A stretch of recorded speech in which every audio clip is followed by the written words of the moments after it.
സാധനമൊക്കെ ഞാൻ തരാം. വേറൊരാൾ അറിയാവുന്നൊക്കെ നീ മാത്രമേ ആകാവൂ. എടാ വേറെ ഒന്നും അല്ല, അത്ര മാർക്കറ്റിലുള്ള ഫീൽഡാണ്. ഒരു കോഡുണ്ട്, അത് ഞാൻ പറഞ്ഞുതരാം. നീ വിടുന്ന ആളോട് ഈ കോഡ് മാത്രം പറഞ്ഞാൽ മാത്രമേ ഞാൻ സാധനം കൊടുക്കത്തുള്ളൂ. കണ്ണരിയുന്നോ എന്നൊരു ചോദ്യം ഞാൻ ചോദിക്കും. കണ്ണരിയില്ലെന്ന് പറഞ്ഞാൽ മാത്രമേ ഈ സാധനം ഞാൻ കൊടുത്തുള്ളൂ. അങ്ങനെ ഉണ്ടെങ്കിൽ മാത്രമേ ഉള്ളൂ ഈ ഡീല്. പറ്റുമോ? അങ്ങനെ ഉണ്ടെ മാത്രം മതി. ഓക്കെ.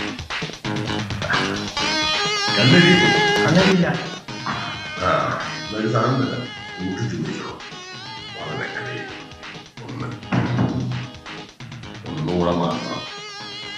പൊന്നുമായി കറി വെക്കാനായിട്ട് സവാള ചോദിച്ചതിനാണോ ഇത്രയും വലിയ ഡയലോഗ്?